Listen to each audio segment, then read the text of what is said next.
नमस्कार दोस्तों, मैं डॉक्टर सतीश स्वागत करता हूँ आज हमारे इस नए पॉडकास्ट में, जिस पर हम बात करेंगे स्वर विज्ञान की। तो सबसे पहले हम स्वर विज्ञान के बारे में बात करने से पहले कुछ चीज़ों पे आपको अवेयर करना चाहते हैं कि ये स्वर विज्ञान चीज़ क्या है, आया कहाँ से। तो मित्रों, मैं बताना चाहूँगा स्वर विज्ञान जो है वो भगवान शिव ने माँ पार्वती को सबसे पहले बताया था इसके बारे में। और इसमें उन्होंने जो नियम और रूल बताए हुए थे उसको फॉलो करके मनुष्य जीवन के हर क्षेत्र में परिवर्तन कर सकता है। वो आध्यात्मिक हो सकता है, वो आर्थिक हो सकता है। बाकी चीज़ें बहुत ही सरल हैं, लेकिन थोड़ा सा अभ्यास की ज़रूरत होगी। और इस अभ्यास के लिए सबसे पहले तो हमें जानकारी की आवश्यकता होगी। तो हम निरंतर अपने वीडियो के माध्यम से एक एक चीज़ों को डिटेल में आप लोगों को बताते चलेंगे। तो सबसे पहले हम बात कर लेते हैं कि स्वर विज्ञान है क्या।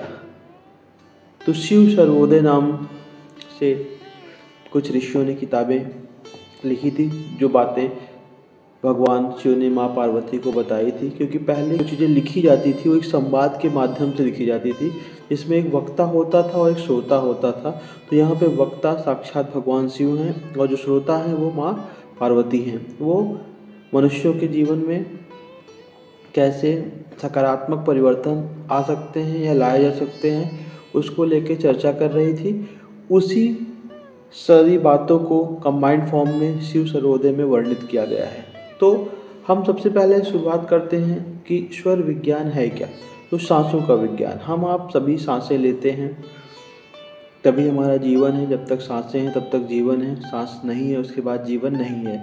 तो सबसे बड़ी चीज़ इसमें ये आ जाती है कि क्या होता है। देखिए, आप जब सांस लेते हैं तो आप कभी चेक करेंगे तो आपके कहीं दाई नासिका से या बाई नासिका से सांस आ जा रही होगी। एक टाइम पे किसी एक नासिका से ही सांस आती है। तो अगर दाहिने से आ रही है तो उसको पिंगला बोला जाता है, अगर बाएं से सांस आ रही है तो उसको ईड़ा बोला जाता है। और पिंगला को ही बोलते हैं सूर्य स्वर और ईड़ा को बोलते हैं चंद्र स्वर। आप अगर इस तरह से नहीं समझ सकते हैं तो दायां और बायां समझ सकते हैं। तो राइट जो है वो हमारा सूर्य है, जिसे हम पिंगला बोलते हैं, और जो लेफ्ट है वो चंद्र है, जिसे ईड़ा बोला जाता है।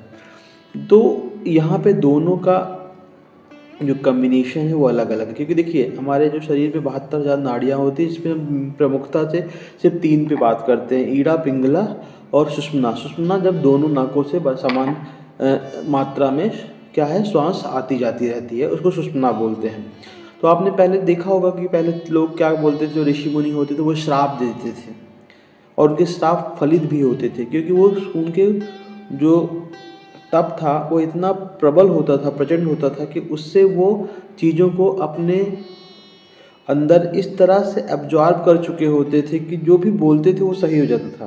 तो मैं उसकी कोई टिप्पणी नहीं कर रहा हूँ कि ऐसा नहीं होता था, लेकिन जहाँ तक मैंने जब स्वर विज्ञान को जाना तो मैं एकदम श्योरिटी से साथ कह सकता हूँ कि वो चीज़ें जो होती थी, जो श्राप या वो चीज़ें दिया करते थे, आशीर्वाद दोनों जो फलित होते थे, वो इसलिए होते थे कि वो सुषुम्ना जब दोनों नासिकाओं से श्वास आ जा रही होती थी तो उस स्वर में दिया करते थे। अब आप बोलेंगे कि कैसे उनको मालूम कि उसी टाइम पे वो स्वर चलता था। क्योंकि जितने ऋषि मुनि संत हुआ करते थे वो उनको स्वर सिद्ध हो गया होता था, वो हमेशा उसी क्योंकि स्वर में रहते थे, किसमें, सुषुम्ना में। जब भी वो तप करते थे, जब नहीं भी करते तब भी, इसीलिए उनको महात्मा बोला जाता था। उनका ओज, उनका ऑरा ही अलग हुआ करता था। आप भी प्रैक्टिस के साथ, योगाभ्यास के साथ इन चीज़ों को कर सकते हैं। ये चीज़ें एक दिन का नहीं है, कई वर्षों की तपस्या के बाद आएंगी। तो धीरे धीरे करते हुए हम इन चीज़ों को एग्जैक्टली ला सकते हैं। ठीक है। तो अब बात आई कि हम सूर्य स्वर में कौन से कार्य करें और चंद्र स्वर में कौन से कार्य करें। ये डिटेल का विषय है। अभी मैं थोड़ा सा आपको बहुत डिटेल में ना ले जाके मैं शॉर्ट में ले जाता हूँ। जब आप मॉर्निंग में उठते हैं तो बिस्तर को छोड़ने के पहले सबसे पहले तो आप चेक करें कि आपका कौन सा स्वर चल रहा है, दायां चल रहा है या बायां चल रहा है।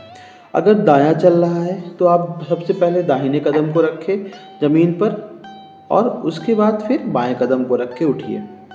और जब आप घर से बाहर जा रहे हो किसी काम के लिए तो फिर चेक करिए कौन सा स्वर चल रहा है, दायां चल रहा है या बायां चल रहा है। जो स्वर चल रहा हो उस कदम को बाहर रखिए। उसी स्वर के माध्यम से ही आप कपड़े पहनिए, जो भी चीज़ें जब आपको याद हो जाएं, मोस्टली इम्पॉर्टेंट काम आप उसी स्वर से करिए, उसी हाथ से करिए। धीरे धीरे आप जीवन में सकारात्मक परिवर्तन देखेंगे। और इसके डिटेल वीडियो में अभी और नेक्स्ट में लेके आता हूँ, तब हम और इस पे बात करेंगे। अगर वीडियो अच्छी लगी हो तो चैनल को अवश्य सब्सक्राइब करें।